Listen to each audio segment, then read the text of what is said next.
And we are live once again on Friday, the CrossPolitic Countdown, this time breaking down another sports edition because, Justin, Andrew Southwick with you, Justin Chartier with you. We are having an unheard of, an unprecedented year in Seattle sports where we had the Mariners and their great run 8 outs away from the World Series, and now the Seattle Seahawks knocking at the door of the Super Bowl. Their fourth now trip to the NFC West Championship game, where we will face the great Goliath, the Balrog themselves, the Los Angeles Rams. Sauron's eye is certainly upon him. Saruman has conjured his troops, and now Gandalf and the dwarves, the Shire, the hobbits, that's what they are, the hobbits of the Shire, us, the underdog Seattle Seahawks, even though we're actually, I think we're 2.5-point favorites, something to that effect, try to vanquish this beast. The Rams have always played the Seahawks hard for years, and even up the past, I just read a stat, just I don't know if you saw this, not just this year, I know that it's been going around that, the Seahawks scored one less point. I think the Rams had 59 points, and the Seahawks 58. The Rams had like 838 yards, the Seahawks 837, or 2 points different, something like that. So effectively, these teams are even. But actually, that's true going back a couple of seasons. These two teams are neck and neck in those overall statistics. And so we got a lot to break down today. We're going to give you a full game preview. We'll give you our picks and predictions, and the script for the game. How's it going to go? I have a prediction, and it's a bold take, a bold prediction that I never thought that I would make, and I'm going to make it later in the program. But Justin, good to see you. Let's get right into this. How about this is either a crowning moment or it's really another NFC West kind of trust fall kind of thing. You know what I mean? And hopefully our friends, the Seattle Seahawks, will be there to catch us, because we are. I don't know why we go into these games with such intrepidation, with such nervousness. We talked about that a little bit. Of course, the Rams are here again. Of course, they are. Seahawks, 483 points for 28.4 points a game, compared to 17.2 defensive points allowed. That was number one in the league. The Rams, 30.5 points per game, compared to 20.4 points against. So let's get a confidence check from you, Justin. Are you calm or are you bracing for impact here?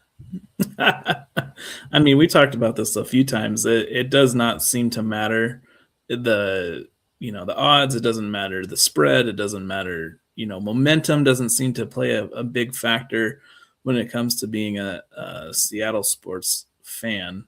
You just brace for the worst and hope for the best. There's conversations that I've had this week with guys that I know, love the Seahawks and love watching every week, and they are just, chomping on their nails waiting for Sunday, because it does not seem to matter. It is always nerve-wracking. You get this close to the Super Bowl, and it is you're just waiting for impending disaster. And it doesn't help that Zach Charbonnet, the second of the two-headed monster in the backfield for the Seahawks, goes down with the ACL.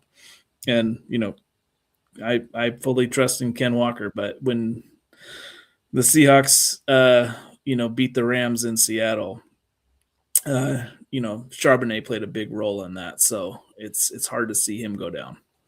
Well, hopefully, if there's another randomly weird 2-point conversion that goes off the helmet of a defender, that another one of our players would be willing to walk over and pick up the ball. That would be really helpful in this game. Let me ask you this right off the top. What's your number one Seahawks must show up? Not the Seahawks win if, but you mentioned Charbonnet going down. We also have left tackle, Charles Cross. There's, he's been on the list. Sam Darnold, of course, limited, but we understand that's oblique, and last week it ended up being a non-factor.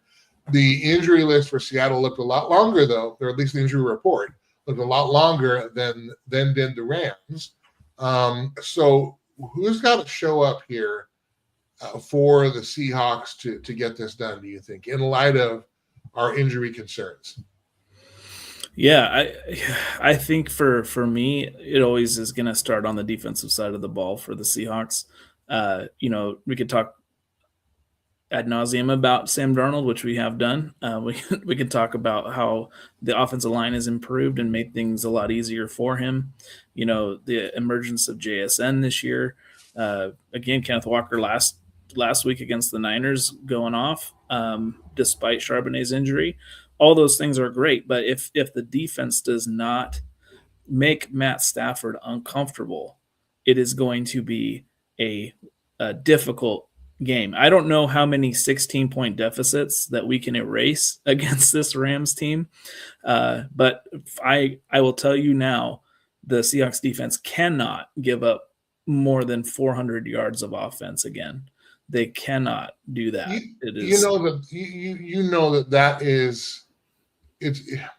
That is, I believe, one of the pieces of motivation. That was an aberration. I have to believe this dark side defense is too lights out to allow that to happen again. That was a weird aberration. I'd be surprised if it happens again.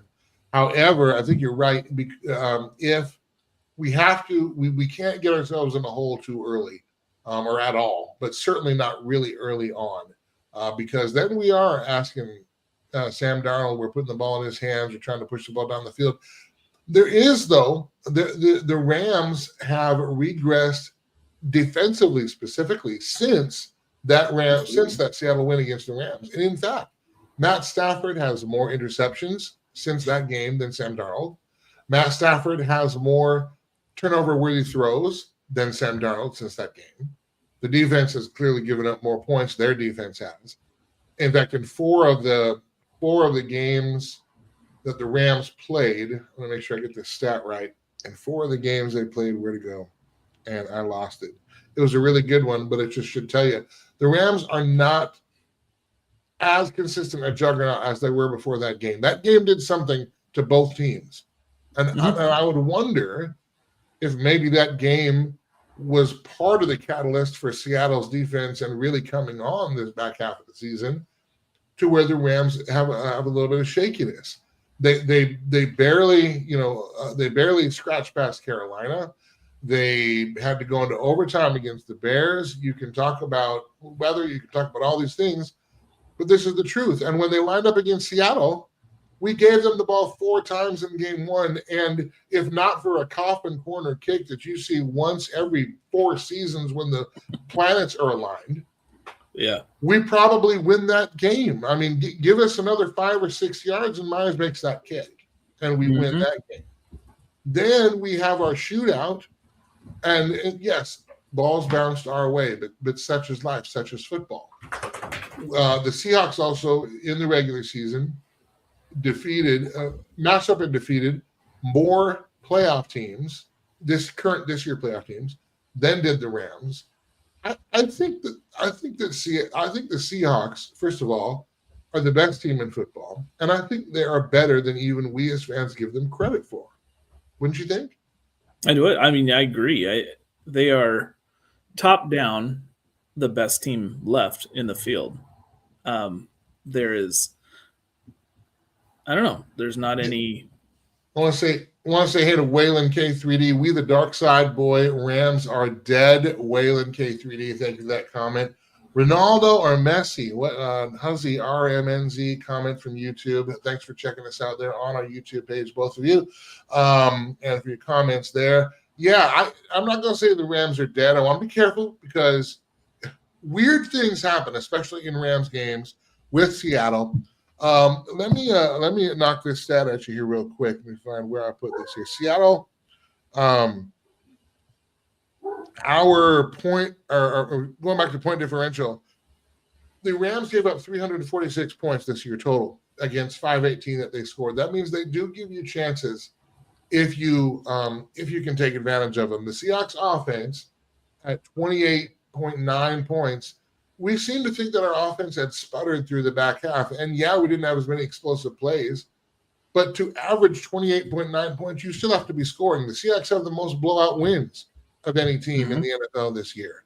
And if we run this table and we win this game on Sunday night, and we get into the Super Bowl, and we'll talk about the AFC briefly for a moment, but we get into the Super Bowl, and we have a rematch between Denver or New England, that's what it's going to be.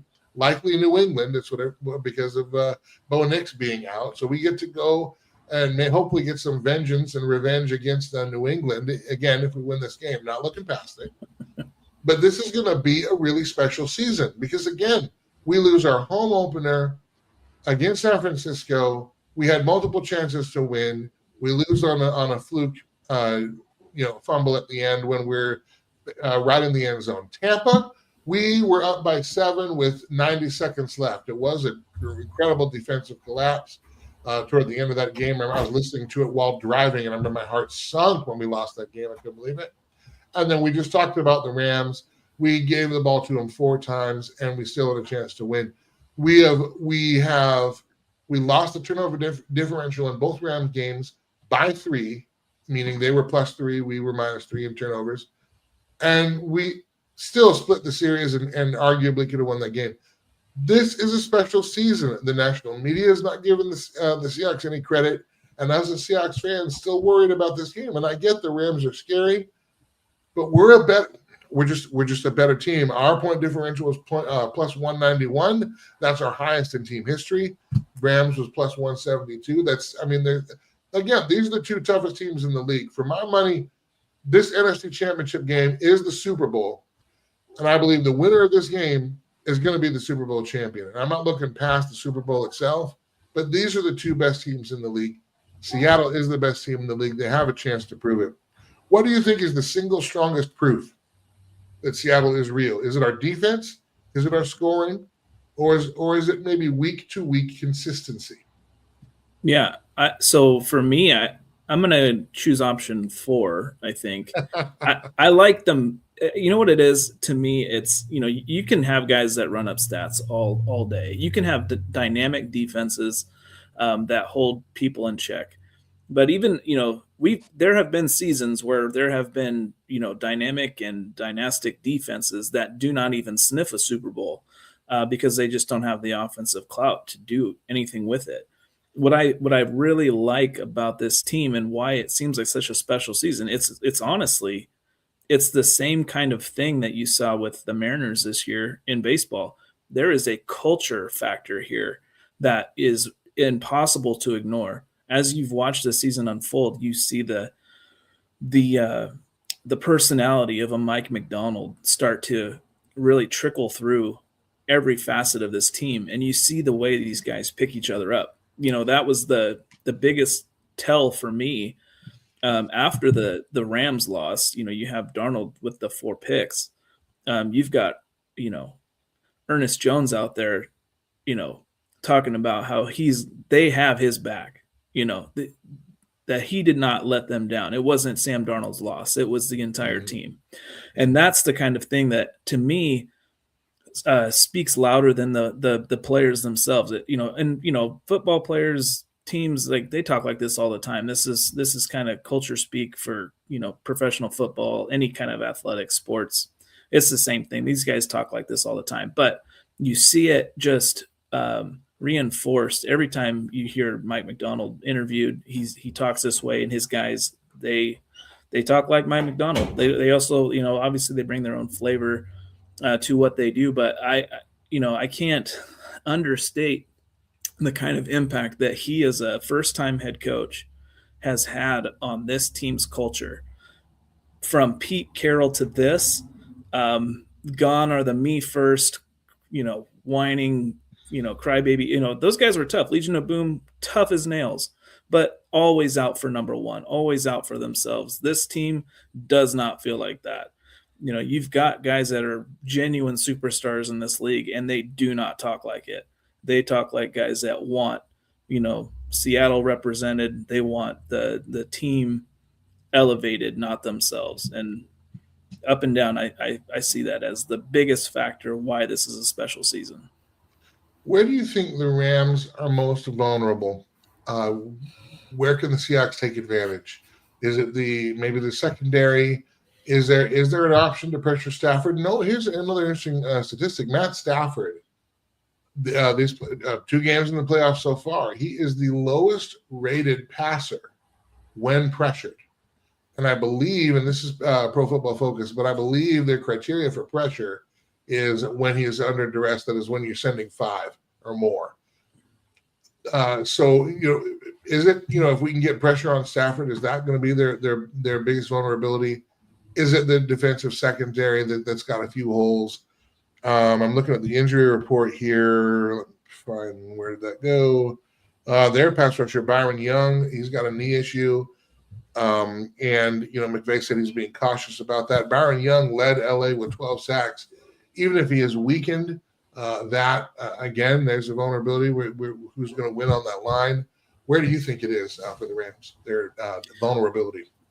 Yeah, I think their biggest vulnerability, it's also sort of their biggest strength, is their secondary, to me. And the reason I say strength is because the way that the Rams, you remember mid-season, people were talking about the Rams as neck and neck with the Seahawks and the Texans as the best defenses in football. And the reason why the Rams could even be in that conversation is because they are opportunistic as all get out. They take the ball away at such a high clip. I remember that was the huge conversation in game 1 between these two teams, was just the plus turnover differential for the Rams was astronomical, and the Seahawks were a negative, and it only got worse that game. But that to me was, the reason why the Rams could claim to have such an elevated defense was just because they were ball hawks. But you look at the secondary against even a team like the Carolina Panthers, who could barely cobble together an 11-man offense. Moving the ball with some regularity there, that with Bryce Young at quarterback, that is shocking. And then Caleb Williams did the same thing to him. And if it wasn't, again, for a couple of turnovers, a couple of picks, we're maybe talking about a Seahawks-Bears NFC Championship game, not Seahawks-Rams. So to me, I think their secondary is pretty suspect. They live and die on a pass rush. You mentioned the 12 sacks. That is, dangerous. That's a little scary, obviously. But if you can get the ball out quick, get some of that play action going because you've got a run game that's effective, you can pick on that secondary. And we've got the weapons to do it. What kind of game are you expecting? Are you expecting a chess match or a fist fight in this one? Oh, man. Tacticians, right? So you got McVay, the offensive mastermind. You've got McDonald, the defensive wizard. There is something about this that is going to be some 4D chess going on. I feel like, it's the first 2 games of the season were entirely different. One was a low-scoring affair that was won by a field goal, or a field goal's margin. Missed field goal by the Seahawks. The second one is a shootout in overtime where both teams scored over 30 points. So it's really hard to say what kind of game we're in for. Both of these guys play by the logic of, the game will sort of unfold as it will, right? The game declares itself. That's a big Mike McDonaldism. So you're just looking to see kind of what unfolds. But these guys are tacticians, and I expect there to be some 4D chess. But at the same time, these guys do not like each other. These teams do not like the guys that are standing across the line of scrimmage from them. So I do expect some chippiness, probably some physicality, and it's going to be a knockdown, drag out.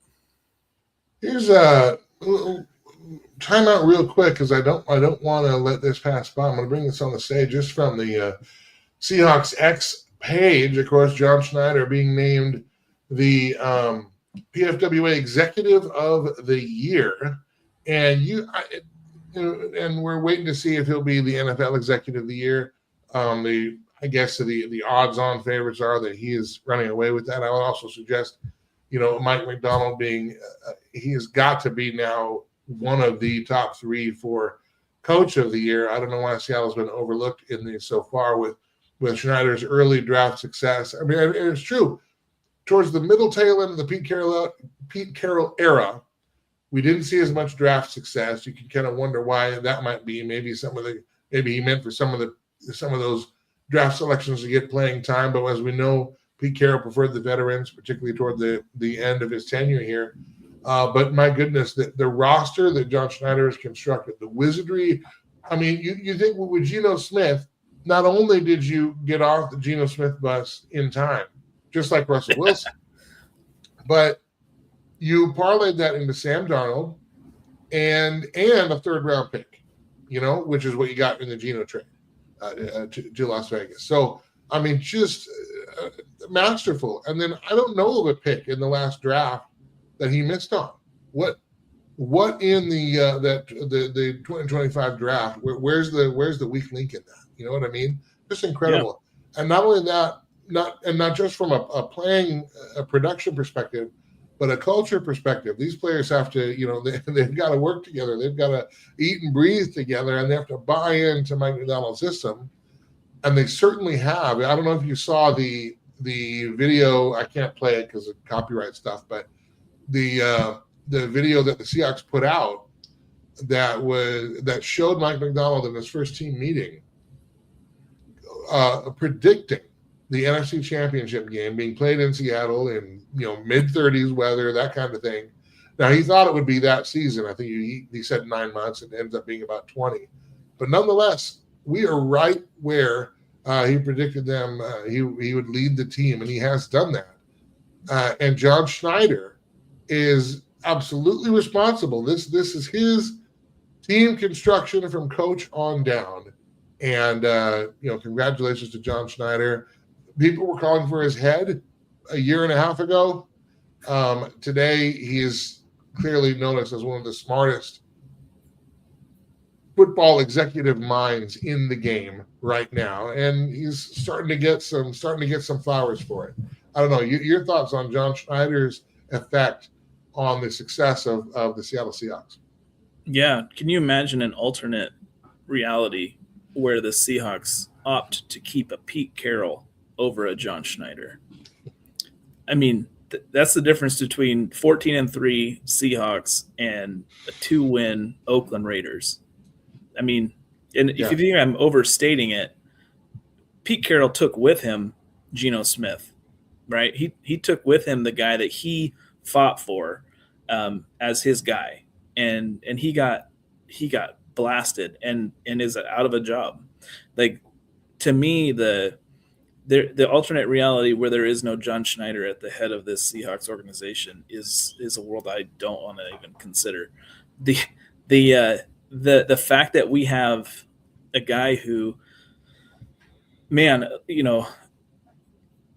drafts a Gray Zabel to anchor your, interior line, Nicky Manwari, who, if not for, playing a position that may not get as much hype as some of the others on defense, should be a consideration for Defensive Rookie of the Year.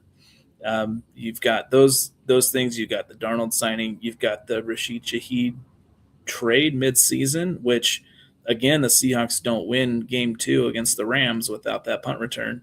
And again, maybe the divisional round looks a little bit differently if he does not take the first kickoff 95 yards to the house. So, you got to look at that. You got to look at the Leonard Williams signing, the Lawrence signing.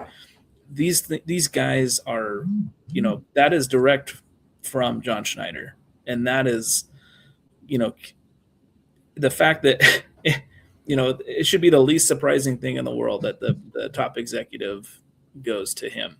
The bigger shock to me will be if McDonald somehow loses Coach of the Year to a Mike Vrabel or a Kyle Shanahan, heaven forbid. I can't imagine it, but that was the conversation. Shanahan's a fantastic coach, and I have to give flowers to Sean McVay as well, as much as I cannot stand the Rams or really any other of our close competition that keeps being a thorn in our side for Seattle.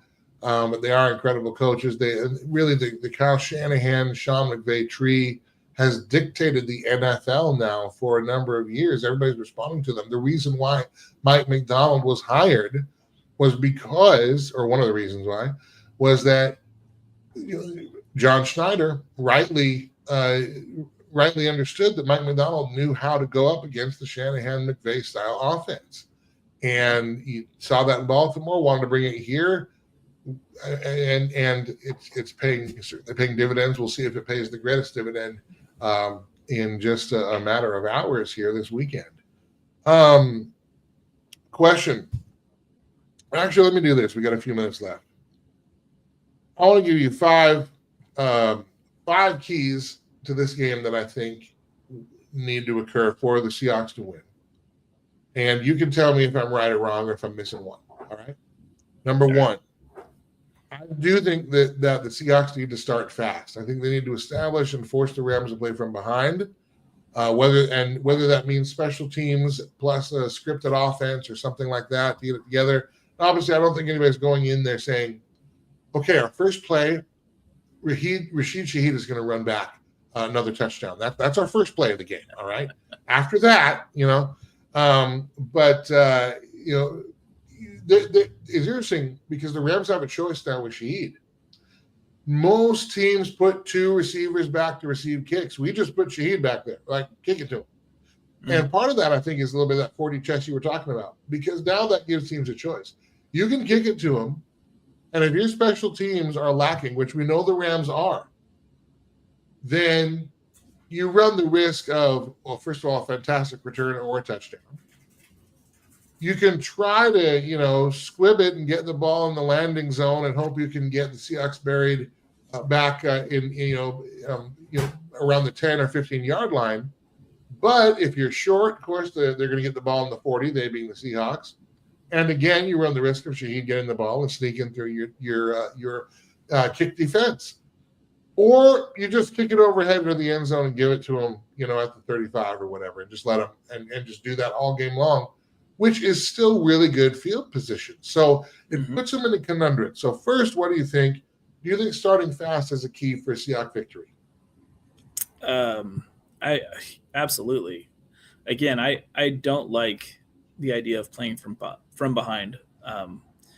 Just Darnold, as good of a comeback as that was, we know he's prone to the mistake and prone to those opportunistic picks. So staying away from having to play from behind, not being able to utilize your run game, which is a staple of this offense, or your play action, those kind of things would be devastating to the Seahawks team, especially when you got Matt Stafford out there who has the capability of just playing keep away for if they get ahead. So absolutely, I think playing from ahead, getting a fast start is necessary. And you think about some of those wasted drives, towards the end of the season, first and goal on the 1 yard line, don't come away with any points. Cannot do that again. Cannot turn the ball over. Can't stall out in the red zone. We need to punch the ball into the end zone first drive. As an aside, that's an area where Zach Charbonnet will be missed, first and goal on the 1 yard line. However, for some reason, Seattle is allergic, and I think just the team itself, perhaps the city, maybe all of King County, allergic to running the ball on first and goal on the 1 yard line. We cannot do that. We must try dropping back and throwing the ball first before we will try to run the ball. I don't know why we do that. Anyway. We'll just do the A.J. Barner tush push 4 times. Give it. Let's go barnyard. They know it's coming. Go ahead and do it, whatever. We get 4 chances when it's first and goal, so just inch your way there eventually. Eventually, you'll fall into the end zone. Okay, number 2, I think winning early downs is key, and I think this is key not only for Seattle to keep on schedule, but also winning the early downs, particularly on defense. Forcing the Rams into those passing situations where we can put Matt Stafford under pressure. I think the vulnerability that the defense can exploit and make some good hay is finding a way to really pressure Matt Stafford. I don't think we've sacked him this season. I don't think we've gotten home yet.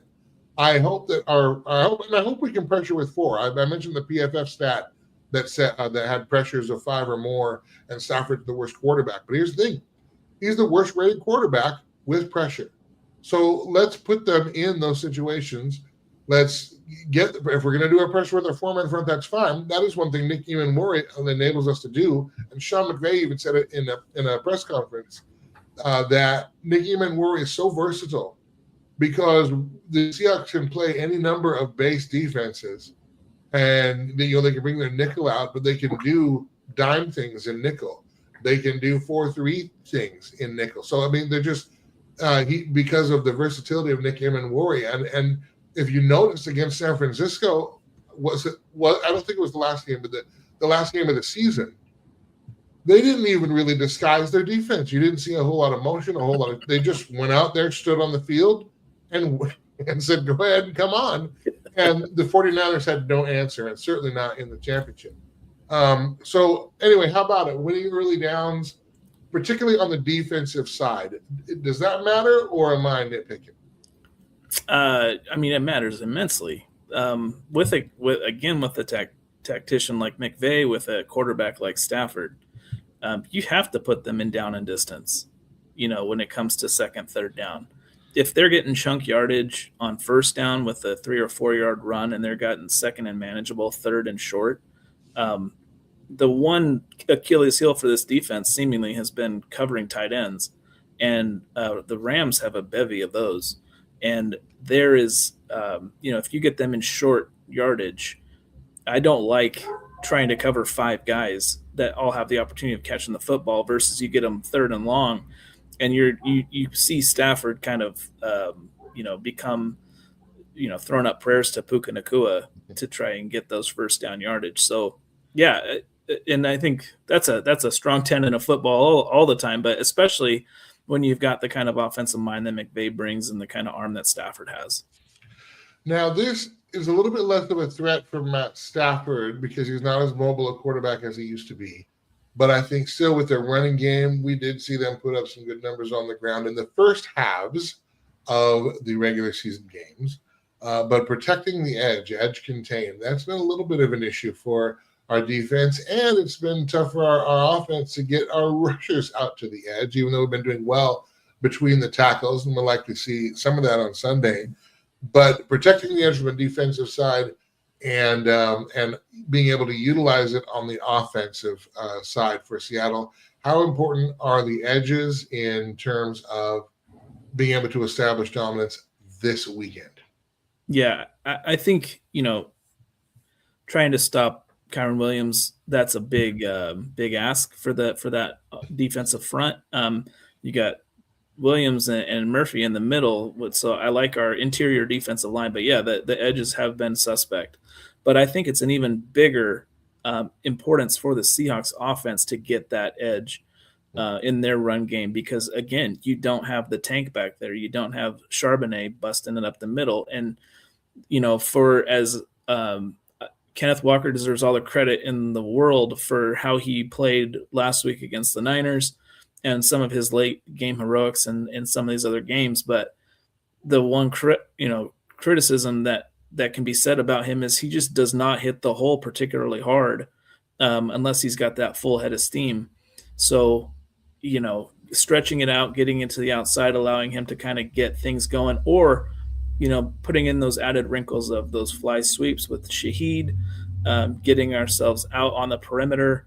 But again, you don't really trust the Rams' perimeter defense to be able to tackle well in space or different things. So, yeah, I think our offense stretching things out and getting some of that big yardage on screens, sweeps, whatever. Just stay away from the pitch, please. If I never see another pitch, especially a pitch out of shotgun when you need short yardage, like 3rd and 1, so that you have to run 7 yards before you even get to the line of scrimmage. I mean, just please no, just go forward. All right, I'm going to give the last two together.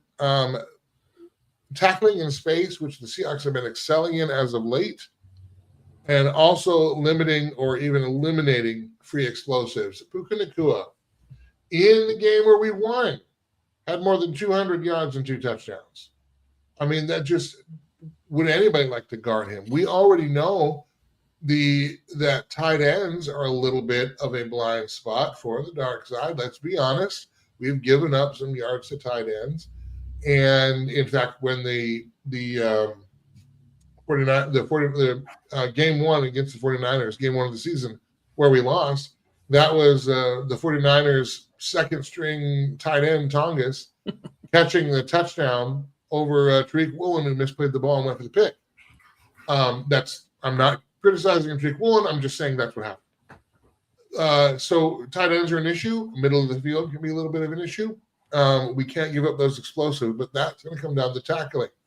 Beginning of the season and first half of the season, our tackling wasn't that great. It's been fantastic over these past 6 or 7 games.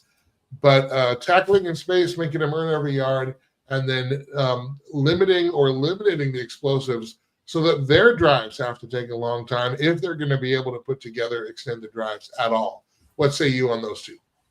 Yeah, to me, it's sort of one and the same. Puka Nacua as a receiver, the best thing that he brings to the Rams offense is his physicality, his ability to break tackles and the ability to kind of get out in space and then just take off.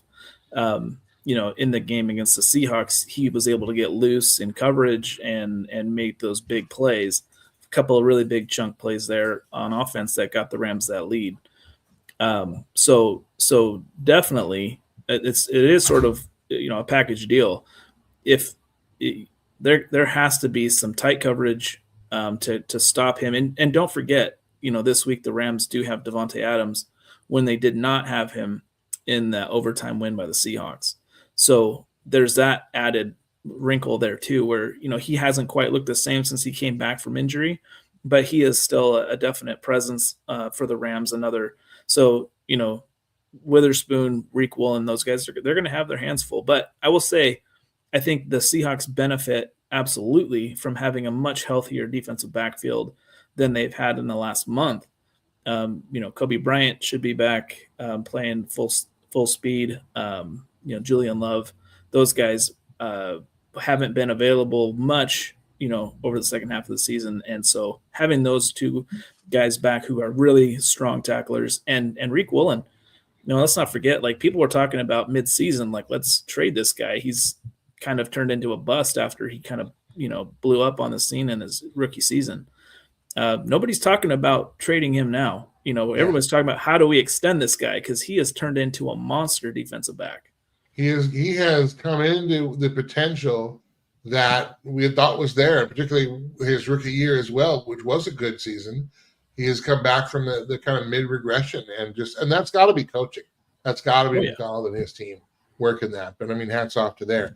All right, let's get the score and script, and we'll wrap up here. We'll get some bold predictions. First, I want to ask you, what are you more afraid of, Justin? Are you more afraid of the LA Rams and their high-powered offense doing their thing and getting us again, gashing us and running up the score, 30 points, 35 points? Are you more afraid of the Rams offense, or are you more afraid of self-inflicted wounds committed by the Seahawks in terms of the difference in the game? Yeah, for me, I would say I do. For whatever reason, the Rams have Sam Darnold's number when it comes to picks and turnovers and sacks. You go back again last season, we're going to have to keep bringing it up. When he's a Vikings quarterback, the Rams defense just absolutely assaulted him during that game. And Darnold ultimately lost the Vikings that game.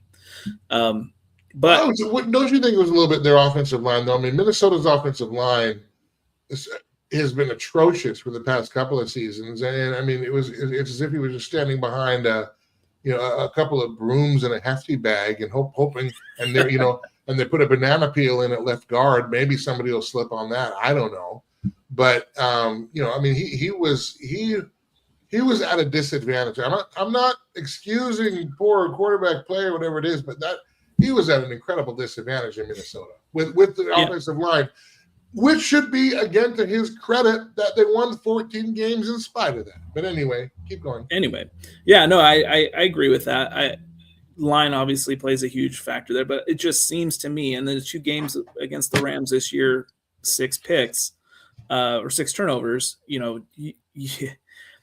got to be on the lookout for those turnovers and got to protect the football. Yeah. And there's been different, two different Sam Darnolds. There was the early Sam Darnold where he had the happy feet and he was pretty much just allergic to taking a sack, even if it called for it, and we'd throw the ball away into defenders' arms. And then there was the second half where it was just like, man, you don't have to take every sack. Maybe just like throw the ball away every once in a while. So, those two things are Sam Darnold playing a good game at quarterback, the kind of game he played last week against the 49ers, albeit sure you get handed a 7-point lead before you even take the field. Awesome. But at the same time, you got to be a really good, field general out there. But I am worried the most about the Rams getting uncorked and just going for 35, 40 points. That to me is the bigger worry because of how dynamic Stafford is and McVay as an offensive mind. Even against the dark side defense, which could be an NFL historic defense, depending on how the rest of the season unfolds here. Wow. I'm not saying disagree. I'm just saying like that is a compliment to the Rams offense, and unfortunately the mind of McVay, who I believe shares one of the 9 rings of power. As it were, he is a ring wraith, I'm telling you.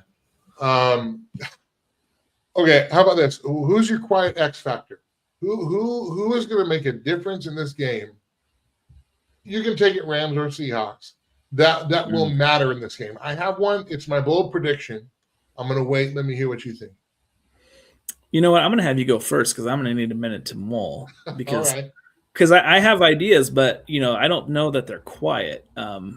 For me, some of the X factors are going to be: does Darnold protect the football? Does JSN get loose against this defense finally and get some big yards and some touchdowns? I'll have you go first. Last week, I was correct that Rashid Shaheed would pull off a long-distance score, and he didn't waste any time. He did it right away. So thank you, Mr. Shaheed, for doing that.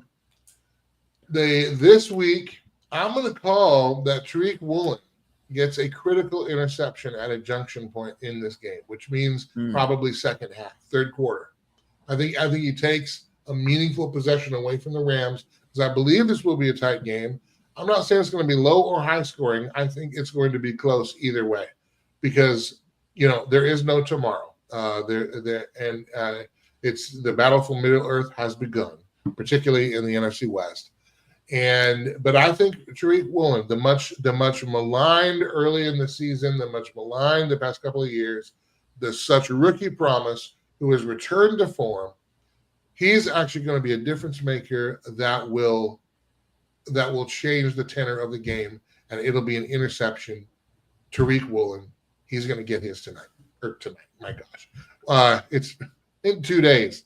I'm so excited. Can we play tonight, please? Let's just do it. Right. Isn't it Christmas yet? Come on. It should be. I think okay, so I'll tell you mine. So for me, defensive side of the ball has got to show up. And for me, I think it starts up front. The big cat, Leonard Williams. So here's my X factor.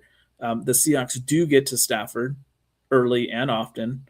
I think that they have a game plan that's set up to get after the quarterback from the interior of the line. I think Byron Murphy plays a role in that. But my bold prediction, if you will, is that Leonard Williams, the big cat, War Daddy on the inside of that defensive line, is going to sack, force a fumble, and take it to the house.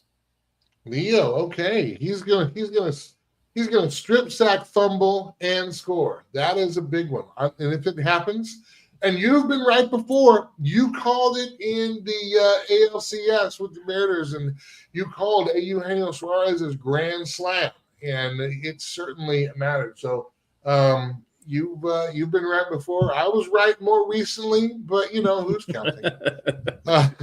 Just keep taking big swings, right? Because that's it. We're going for a minute. All right, let's get scores and we'll get out of here. What do you think the final score of the game is going to be? And who is going to Santa Clara? Yeah, I got to take the Seahawks in this game for all the nervousness and fear I feel as somebody who's been burned so many times. I have a the burn unit is named after me at the local hospital here. But I would say I think the Seahawks do take it down, and I think they will win 27-24. So I'm going to split the difference kind of point total wise between the first two matchups. I think the Seahawks are going to take it down.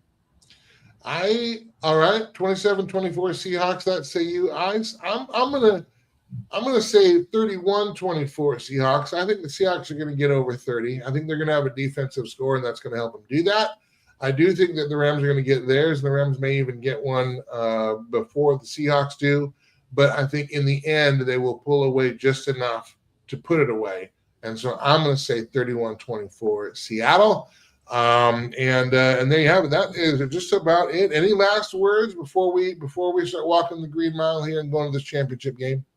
Yeah, honestly, it should be noted just how we all knew this was the destiny, right? So when the Seahawks were coming in as the number one seed, that last weekend against the 49ers, everybody knew that the road to the Super Bowl was the road back through the NFC West again. And you think about the back-to-back nature of playing the 49ers twice in three weeks, and then playing the Rams after that epic overtime Thursday night game towards the end of the season. That is unheard of, I think. Yeah. I cannot remember a time when one division in one of the conferences absolutely dominated the sport. But that has been this year. The NFC West has been the biggest story that nobody is talking about in professional football. And I'm a little envious, a little bit jealous, and sort of angry about the fact that the 49ers are going to get a third place schedule next season, but we don't have to talk about that just yet. We'll get, that'll be for some good off-season banter, but we will get there soon.